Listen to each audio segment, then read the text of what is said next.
Constitution ने हम लोगों को राइट्स दिए एंजॉय करने के लिए, लेकिन हम लोग जानते हैं कि राइट्स के साथ हमेशा कुछ ड्यूटीज़ भी आती हैं।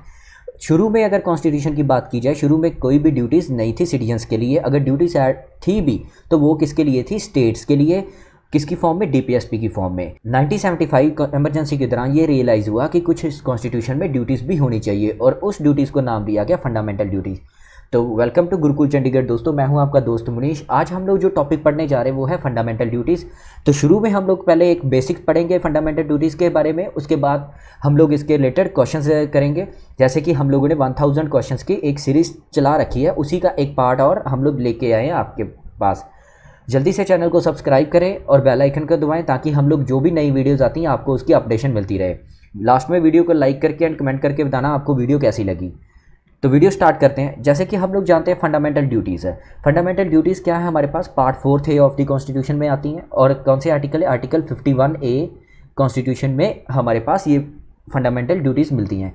ठीक है, शुरू में तो ये 10 थी नंबर में, लेकिन बाद में 86 कॉन्स्टिट्यूशनल अमेंडमेंट एक्ट 2002 के दौरान 11 ड्यूटी ऐड ऑन करी गई कि चाइल्ड की एजुकेशन क्या है, कंपलसरी है। हर एक पेरेंट्स की ड्यूटी बनती है कि बच्चे को एजुकेशन प्रोवाइड करवाएं। देखिए, ये अब कौन सी अमेंडमेंट के दौरान ऐड ऑन की गई थी? 42nd constitution amendment act in 1976 के द्वारा इसको ऐड ऑन किया गया था हमारे कॉन्स्टिट्यूशन में। तो जैसे मैंने बताया, शुरू में कॉन्स्टिट्यूशन में फंडामेंटल ड्यूटीज़ नहीं थी। अब किसकी रिकमेंडेशन थी? कौन सी कमेटी थी? स्वर्ण सिंह कमेटी बनाई गई थी 1976 के दौरान, उसी ने रिकमेंड किया था फंडामेंटल ड्यूटीज़ को। इन्फ्लुएंस की बात करें तो कहाँ से ये फंडामेंटल ड्यूटीज़ का आइडिया अडॉप्ट किया गया है? तो ये अडॉप्ट किया गया है यूएसएसआर, सोवियत यूनियन से, कॉन्स्टिट्यूशन से लिया गया है।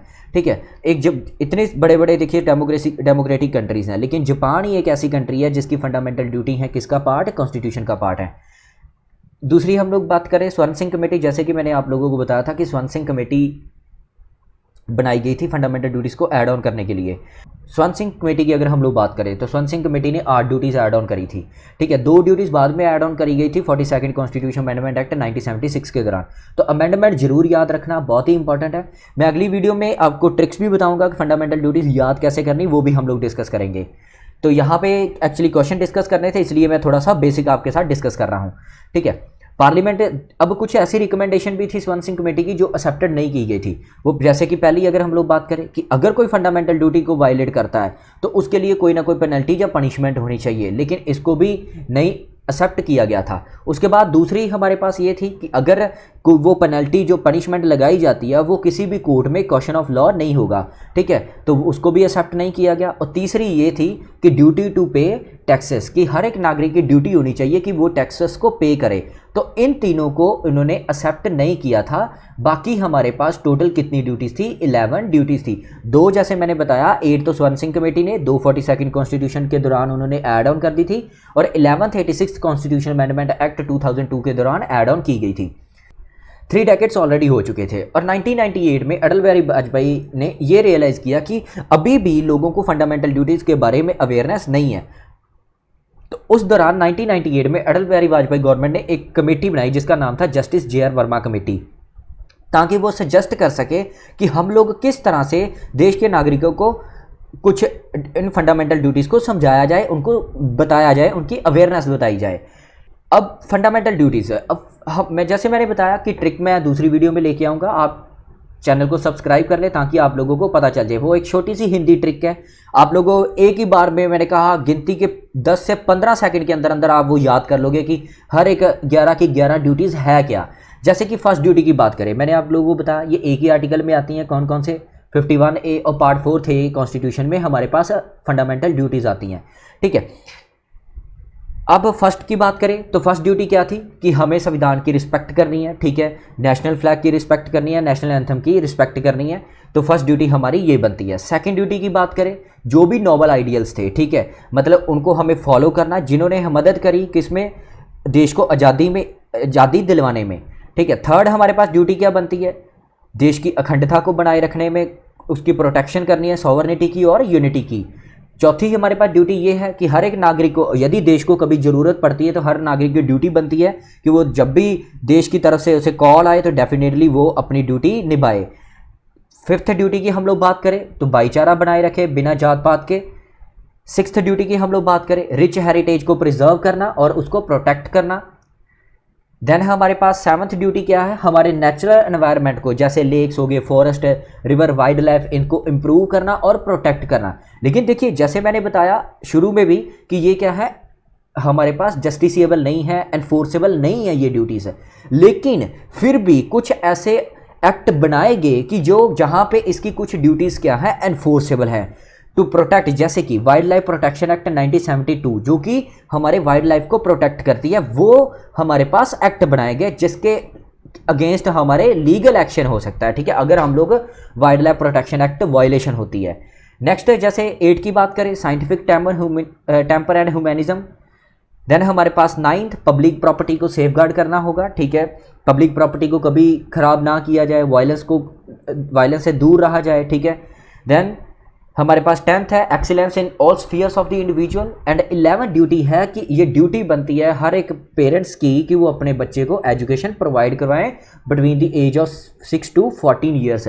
जैसे कि हम लोग जानते हैं कि एक फंडामेंटल राइट भी है आर्टिकल 21A कि 6 से 14 साल के बच्चे के लिए फ्री एजुकेशन प्रोवाइड करने का प्रावधान वहाँ पे रखा गया है। अब ये ड्यूटी कब ऐड ऑन करी गई थी, 86th कॉन्स्टिट्यूशनल अमेंडमेंट एक्ट 2002। तो देखिए ये था हमारे पास फंडामेंटल ड्यूटीज़ के बारे में कुछ बेसिक्स। अब इसके रिलेटेड हम लोग करते हैं क्वेश्चंस। जैसे कि मैंने थोड़ा सा मैं एक बार बता दूं, हमारे देखिए पार्ट कौन से आती हैं, हमारे पास 4th ए में पार्ट में आती हैं आफ्टर डीपीएसपी। पार्ट 4th में क्या था, डीपीएसपीज है, ठीक है। कौन से आर्टिकल हमारे पास 51A आर्टिकल हमारे पास बनता है, ठीक है। कितनी ड्यूटीज़ थी, हम कौन सी कमेटी ने, सरदार स्वर्ण सिंह कमेटी ने रिकमेंड करी थी। तो ये एक इंपॉर्टेंट पॉइंट्स हैं, ठीक है। अब कब ऐड ऑन किए गए थे, कौन सी अमेंडमेंट, 42nd 96 अमेंडमेंट के दौरान। कितनी ड्यूटीज शुरू में स्वर्ण सिंह कमेटी ने रिकमेंड करी थी, 8 ड्यूटीज, लेकिन कितनी टोटल ऐड ऑन की गई थी, टोटल थी 10। लेकिन बाद में कौन सी 86 कॉन्स्टिट्यूशन अमेंडमेंट एक्ट 2002 के दौरान 11th ड्यूटी ऐड ऑन करी गई। तो अब कितनी ड्यूटीज हैं, टोटल 11 ड्यूटीज हैं। तो इसको अच्छे से याद रखना, ठीक है। तो कहाँ से हम लोगों को इंस्पिरेशन, यूएसएसआर से, ठीक है। यूएसएसआर कॉन्स्टिट्यूशन में थे, कौन सी कंट्री के पास ऑलरेडी कॉन्स्टिट्यूशन में है, जापान, ठीक है।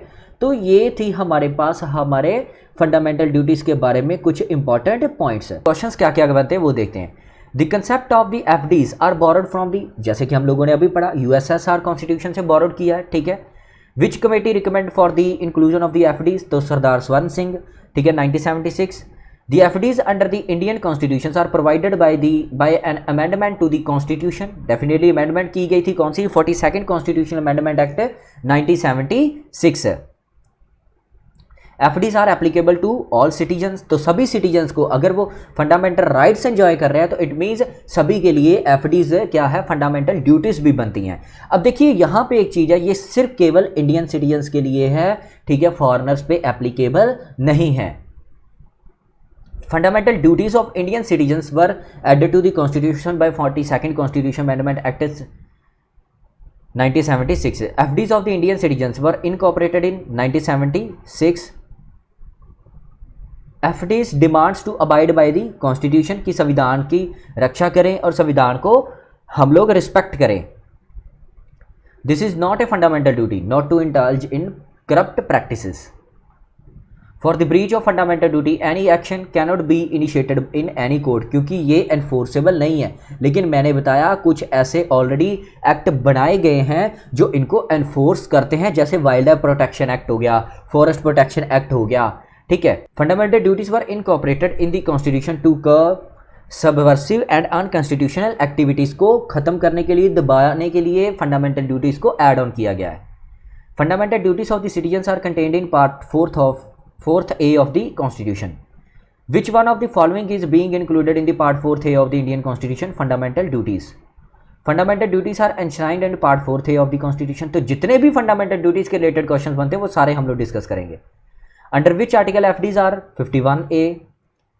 The ratio between the length and breadth of the Indian national flag is 3:2. To respect the national flag, national anthem is fundamental duties of every citizen. National song Vande Mataram was written in 1875 by Bankim Chatterjee in novel Anand Math.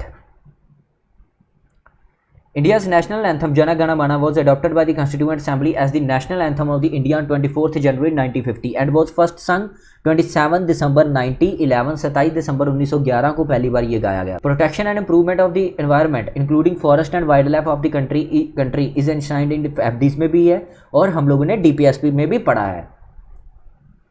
The duty to protect and improve the environment is enshrined under the article 51A G clause G. देखिए मैंने आपको बताया एक trick हम लोगों ने already video बनाई है, ठीक है, हम लोग जल्दी पोस्ट करेंगे, जिसमें आप लोगों को मैंने बताया सिर्फ एक केवल हिंदी की एक सिंपल सी लाइन याद करनी है और आप 11 की 11 ड्यूटीज आपके टिप्स पे होंगी।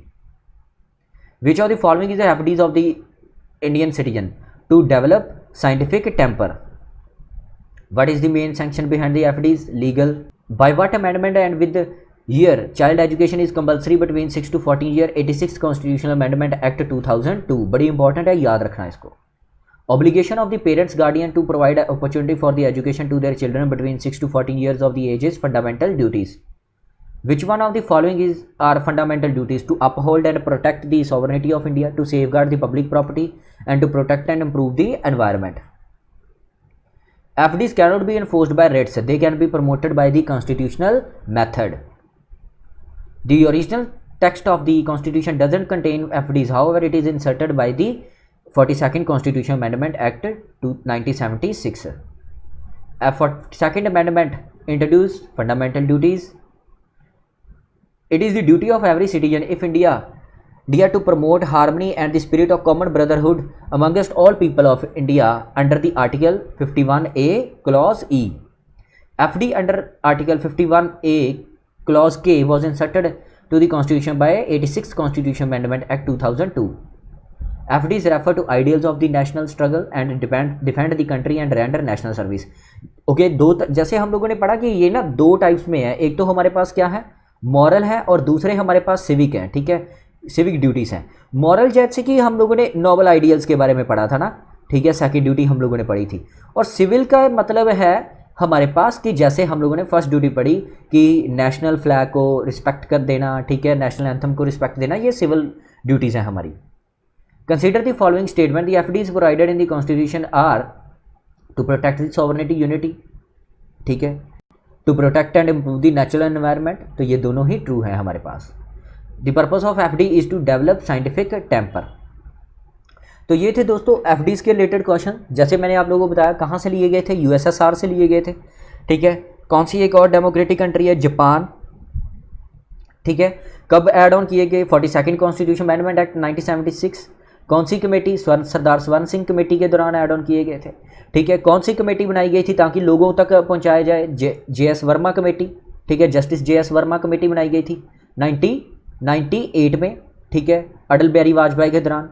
कब ये रियलाइज़ हुआ था हम लोगों को, तो 1975 की इमरजेंसी के दौरान। उस टाइम पे किसकी सरकार थी, उस टाइम पे PM कौन था, इंदिरा गांधी, ठीक है। तो ये सारी चीज़ें थी हमारे एफडीज के बारे में, फंडामेंटल ड्यूटीज़ के बारे में। और ऐड ऑन कब करी गई थी, जैसे मैंने बताया 42nd 1976, ठीक है।